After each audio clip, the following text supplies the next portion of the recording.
Welcome back to another video, guys. It's been a minute since I posted a video, but I wanted to post this one since we have the magic trick or trick magic or trick treat, whatever the global competition is called.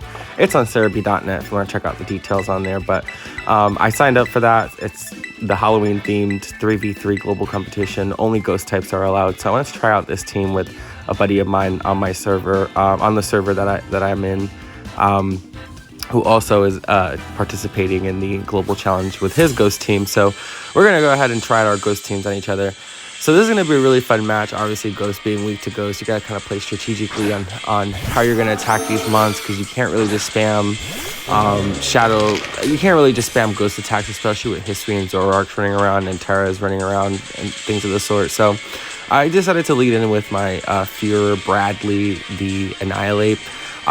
He is max HP and max special defense, so I'm pretty sure, well, I know that he can definitely at least take one Shadow Ball, and this was a recommended set from my buddy Tom, also on Discord. So this is honestly a top tier set. I really love it. I never used Annihilate before. I hate using overrated mons that like everyone's using because they're just so broken and busted, but might as well give it a try, considering I know this thing's going to be running around this competition. So I get the Lucky Defiant boost with the special defense drop, and like I said, I knew I was going to survive at least one Shadow Ball to be able to get this thing either in range or kill it, which I'm glad I got to kill that early Terramon, and I still have my Terra in the back pocket there. So I take out the Dragapult here with the Shadow Fist, and I get a nice little leftovers recovery sitting at half HP with minus special defense. So I'm thinking, I'm looking pretty good right here with Annihilate, especially, obviously, again, his whole team is weak to Ghost type, and there's no more Terra. He doesn't have History and Zoroark. So things are looking pretty good for me this week here. But in comes the, what is this thing called? Dusknoir. I know he's carrying Shadow Sneak, and I'm thinking I can take at least one Shadow Sneak, but he ends up taking me out. And honestly, I didn't realize how high Dusknoir's attack stat was until I went on Smogon and looked it up. But my god, I did not expect that. I could have Terra'd potentially to go ahead and have my steel resist. Well, not resist, but it just take neutral damage, and I may have been able to survive on low HP, but honestly, I didn't do the damage calcs, and it's fine. It is what it is. So I come in with my Zoroark here, History and Zoroark, looking like Fluttermane in disguise.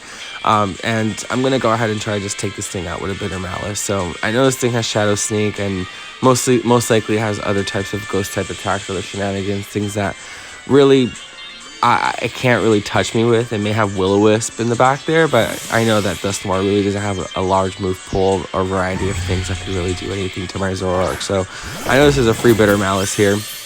Go off for the Bitter Malice, and he switches in, which is going to pretty much take this Ceruledge out. All I got to do is just Shadow Sneak it, and it'll take this thing down. A lot of people don't expect the physical Zoroark, but mine's is a wall breaker. I actually invested in speed and special attack, but the nature that it has is minus defense plus speed, so that way I can run those physical attacks and they can do a little extra damage. And I like the knockoff just because it's nice knocking off some items there, especially when people switch in with the History and Zoroark. They don't really tend to stay in frequently, considering it has 3 immunities.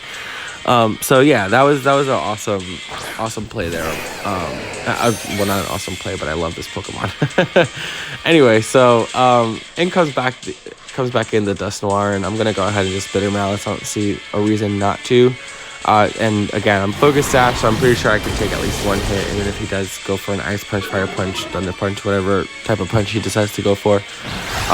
So he does go for Earthquake, and it does get me down into the yellow zone, and there goes my illusion, and my Sash is now broken. So Bitter Malice should be able to take this thing out. Again, this thing can't Shadow Sneak me, so there's not really much this thing can do.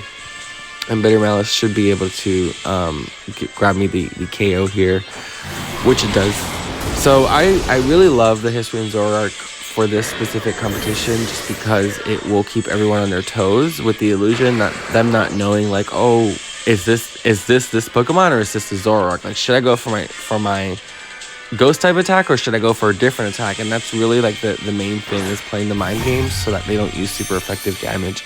So even though Zoroark may not be in the battle 50% of the time, his presence alone is enough to like make someone wonder, like, I don't know if I should go for that. Anyway, so in comes the Flutter Mane, and I'm not really wanting to sack off the Zoroark here at this point. I know that Shadow Sneak will not take out the Flutter Mane, so I go and switch into the Gold Dingo, sacking it off. I know that he will most likely predict the switch or go for an attack that will do enough damage to take it out. I was hoping he'd go for the Dazzling Gleam or the Moon Blast, but he ends up going for the Mystical Fire, which I survive on 7 HP. So that's nice to know for future reference in case I'm ever up against a Flutter Mane. I can survive at least one Mystical Fire to the face at full HP. But this is going to take me down this next attack, and that's totally fine. I was expecting him to go down anyway. Either way, and I'm going to go in now with the Basculegion, so I can go ahead and go for the Life Orb Adaptability Aqua Jet, which I personally think that Basculegion is the better Last Respects user in my opinion, just because of the fact that he has adaptability, he has higher speed, higher attack, he has the Swift Swim, and then the Swift Swim powers his other ability, his other typing up, which Houndstone doesn't have a second typing, and he doesn't get any boost in the sand. So that's why I really think Basculegion is the better Last Respects option. So my opponent is going to end up switching out here from the Flutter Mane and switching into the Annihilate. So I'm going to go ahead and use Aqua Jet just to try to take this Flutter Mane out. Flutter Mane really doesn't have any defenses, like I said, I feel like that was just going to be the best play. And this thing took down the Annihilate less than half HP. That was a Life Orb Aqua Jet adaptability. So that was really, really awesome to see that much damage.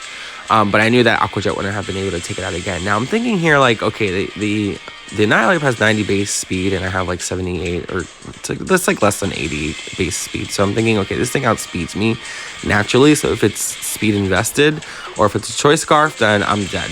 So I'm not really sure what to do here, but I decided just to go for the adaptability boosted Scale Shot with the Terra. And the Terra here is just to resist the electric and grass type attacks, because Dragon resists them. It's not very effective against it, so I figured that that'd be a good play, and then I can Scale Shot to increase my speed as opposed to relying on Rain and a Choice Scarf. So that's exactly what I do here, thinking that he's faster and me potentially trying to survive a Rage Fist, which I don't think I would have survived a Rage Fist either way.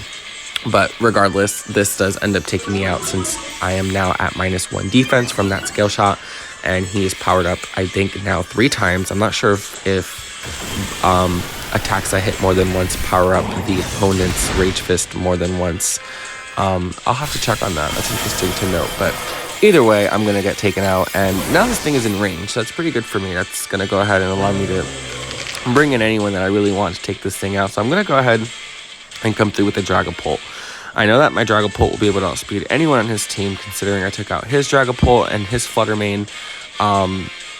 If it's not Booster Energy or Choice Scarf, then it won't be able to outspeed mine, and I have a Flutter Mane of my own with Choice Scarf as well as the Shadow Sneak Zoroark. So I'm pretty sure, regardless of what happens, I can take this Flutter Mane out, and I can take the other guys out using my Dragapult. So Shadow Ball is going to come in here and take out the Annihilate, and now he only has the Flutter Mane left, and I don't know who his last Pokemon is, actually. We're about to see it soon, if it's not the Flutter Mane that comes out, but let's see. I'm interested now, because I'm not sure. I don't remember exactly who these last 2 months were. The anxiety's killing me. But I hope you guys sign up for the competition. I hope we get to fight, because that's going to be really, really fun. Oh, duh, the Houndstone. Anyway, so I am going to go ahead and use Shadow Ball, which he'll survive the Shadow Ball, and he actually ends up going for the Play Rough, which honestly took me by surprise, which this goes back to what I was saying before with the Zoroark. Like, these people on their toes, they don't know what's going to happen, and he's probably thinking, like, okay, the obvious play is the Last Respect, so he's probably going to go into the Zoroark, but I had no reason to potentially sack off my Zoroark, and this allowed me to just go ahead and kill off the Houndstone with the Dragapult. And Dragapult is actually naturally faster than Flutter Mane, so without Photosynthesis, without Flutter Mane having Booster Energy, she can't outspeed the Dragapult, so I do end up outspeeding the Flutter Mane and getting the Shadow Ball off on her, which will then allow me to just clean up with the Zoroark using Shadow Sneak at the end. So this is a really, really awesome, fun match, and I hope you guys enjoyed watching. happy Halloween. Please be safe out there. If you're drinking, no driving. If you're eating lots of candy, not too much. All right, guys. Well, hope to see you in the tournament, and I'd love to battle you. And I hope you guys have a wonderful day. Bye bye. See ya.